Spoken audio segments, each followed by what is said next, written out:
Olá, pessoal, espero que estejam todos bem. Hoje o tema da nossa aula é esporte e economia. Eu separei vários assuntos relacionados a isso, essa temática, para a gente conversar sobre eles, né? E aí eu trouxe aqui algumas das temáticas que eu resolvi trazer para a gente abordar. Eu trouxe 5 temáticas. Como acabou ficando muita informação, eu vou dividir isso aqui pelo menos em parte 1 e parte 2. Vai depender da duração do vídeo, né? Se o vídeo for ficar muito grande, a gente divide em mais, tá? O primeiro tópico que a gente vai falar aqui, nós vamos falar sobre os altos salários dos jogadores e Bolsa Atleta, tá? Na verdade, aqui eu fiz essa organização aqui, mas a ordem não está exatamente essa, tá? Então vamos começar, resolvi começar pelo Bolsa Atleta, né? Bolsa Atleta, ele é dividido em 4 categorias, tá? Então aqui eu coloquei para vocês as categorias e o valor recebido por categoria. Lembrando que nem todos os atletas que preenchem os requisitos, que no caso fariam jus ao Bolsa Atleta, conseguem receber esse benefício, tá?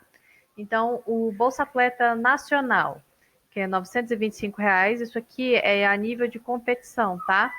O atleta que participa de competições internacionais, R$ 1.850 por mês, lembrando que esses valores são mensais.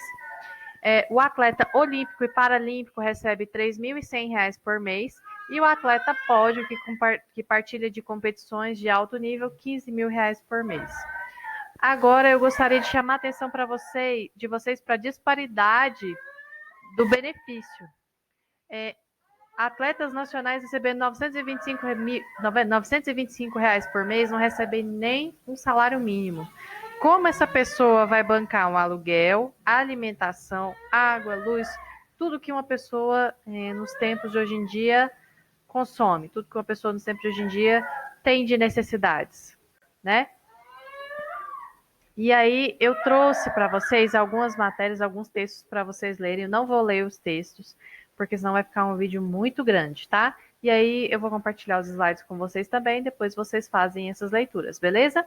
Então aqui tem a questão do Bolsa Atleta e o Gabriel Medina, que é aqui a 4ª categoria de atleta, que são atletas pódio, que participam de competições de alto nível. E aqui o Gabriel Medina, ele recebe R$ 15.000 por mês aí do Ministério, né, do governo, quer dizer, e ele tirando férias nas Ilhas Maldivas. E aí vocês façam uma reflexão acerca disso aí, tá? E aqui vai falar da metade dos atletas brasileiros recebe apoio privado. Eles precisam de apoio privado porque o nosso governo não consegue subsidiá-los. E aqui fala sobre o cancelamento do Bolsa Atleta em 2020, né? Então, um ano de pandemia, um ano que não teve competições esportivas. Tanta gente aí passando dificuldades e é mais uma problemática que os atletas brasileiros têm que lidar, né? Então, o atleta, para ele chegar no nível de conseguir medalhas de ouro, como essa aqui da foto, ele tem que se dedicar totalmente ao esporte, né? É um preparo com alimentação, é um preparo médico, é um preparo físico, um preparo psicológico. Então, tá vários aspectos ali que são dedicados exclusivamente ao esporte na vida dele. E aqui a gente entra no segundo tópico, que são os altos salários dos atletas, né? Mais especificamente no Brasil, o esporte que vai trazer os mais altos salários são os jogadores de futebol, né? Então aqui eu trouxe 7 jogadores que ganham acima de R$ 1.000.000 por mês no futebol brasileiro, os valores de 2019. Então nós temos aqui Daniel Alves, que está no São Paulo, 1,5 milhão, e mais todos esses outros 6 jogadores que ganham entre 1 milhão e 1.200.000 por mês. E aí eu trouxe aqui mais um texto para vocês, uma reflexão para vocês fazerem sobre a questão desses salários bilionários que os jogadores estão recebendo, né? De quanto isso tem impactado na economia brasileira, na economia dos clubes, né? Que os clubes estão pagando salários milionários como se não fossem nada. E uma empresa de franquia do mercado aqui citada como exemplo fatura 891 mil, ela nunca chegou a faturar 1 milhão. E é mais do que os jogadores recebem muito mais do que isso. Então, é só uma reflexão para que vocês façam. E aí eu trouxe também alguns pontos para a gente poder pensar sobre essa questão ainda dos altos salários. Se temos altos salários, se a gente tem um jogador recebendo 1,5 milhão de reais, de onde vai vir essa verba? Vai faltar verba para os clubes em algum momento. A gente sempre está vendo notícias de que clube A, clube B está endividado e estão pagando salários de 1 milhão. É claro que vai ficar endividado.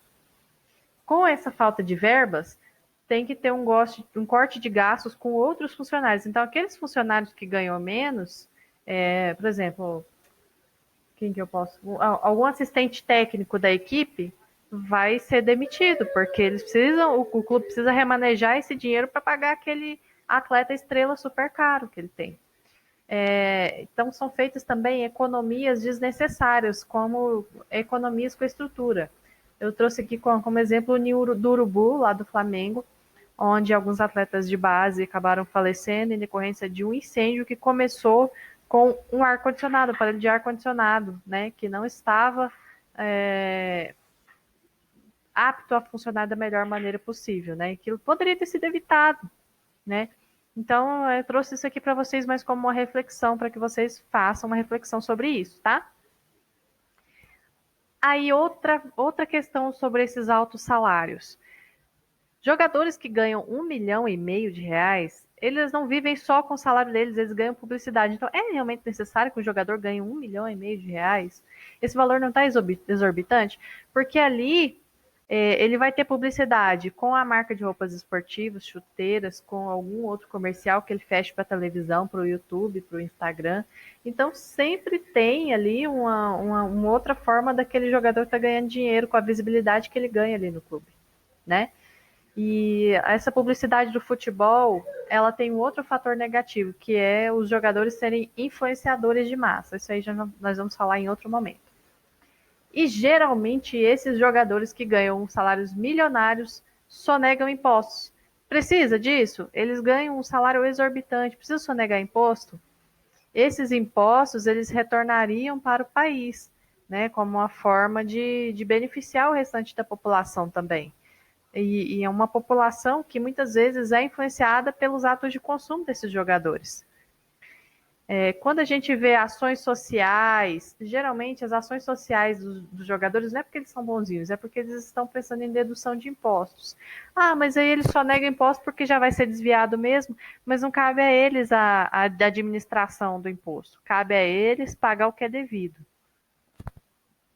E nessa questão do tocante do salário também, eu vou falar sobre a disparidade de salários entre homens e mulheres. Isso é sabido em todas as vertentes da sociedade que há uma disparidade, mas nesse cenário esportivo isso toma proporções ridículas, de homens ganhando muito mais do que mulheres. Essa diferença salarial chega a ser 66% maior para os homens. E aqui eu trouxe a reportagem onde vai falar sobre uma pesquisa que foi feita que vai ressaltar justamente isso. São 2 slides, tá? Por isso que eu coloquei aqui um de 2 para vocês verem que são 2 slides. Como eu falei, não vou ler os textos, vocês leem depois, porque senão vai ficar realmente uma aula muito grande. É isso, pessoal. Primeira parte dessa aula, dessa temática. Espero que vocês estejam aproveitando esse tema e nos vemos na próxima aula. Bons estudos!